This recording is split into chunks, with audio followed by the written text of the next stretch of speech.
It's not like a legit hole like you're camping and you just dug a little hole and you're going to use that. It's different.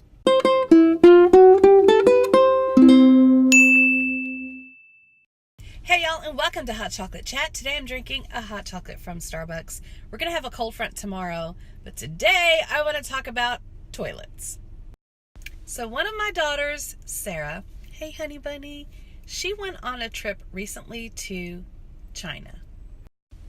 And she knows how I am, so she sent me a picture of their restrooms, of the toilet situation.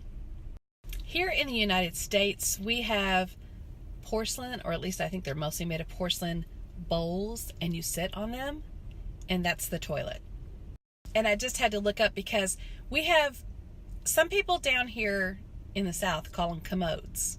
So that's another term. It's another topic for another day. The picture I cannot say that, she sent me was of like, it was in the ground. Essentially, you squat. It's a squatty potty.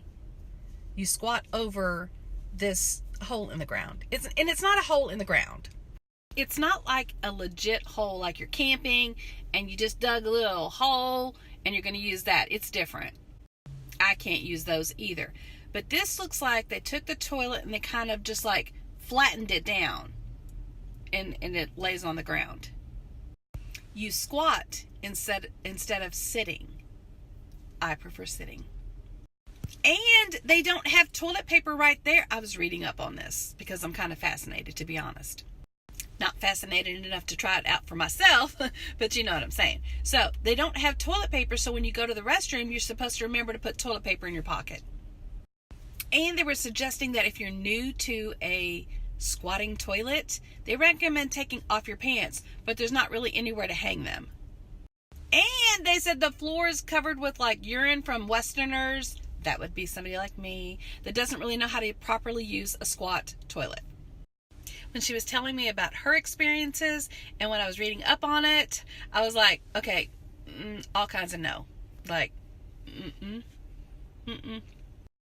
Okay, and I was about to say friends. We're not really friends, but I connect with them on like Instagram, so I feel like we're friends. Did y'all watch my video about that the other day? Anyway, so I have friends that are in Chiang Mai, Thailand right now.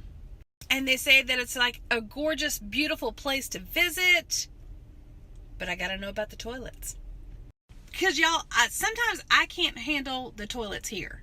So if I'm going to a foreign country, I need to know that situation. Sarah did say that there are some toilet bowls there. But the most common thing she said was a squatty potty. So, and I'm not about that squatty potty life.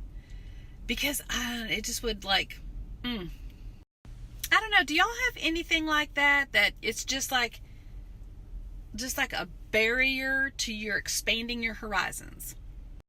I love learning about other cultures. I love learning about how other people live and how other people do things and what they eat. All that kind of stuff. But I also like having a toilet bowl. And you don't really think about that necessarily like when you're making your travel plans. But now I will, because I'm like, whoa. If that's the choice, is I have to think about that. Keep in mind, I also really struggle with porta potties and like camping and restrooms on a plane or on a bus. I've never gone on a bus. I just held it. That could be like a segment on my YouTube channel, like Lisa exploring new bathrooms. It would be short-lived. That's what I want to talk about today. Toilets in other countries. How do you cope? How do you deal? Have you used a squatty potty? Please reassure me.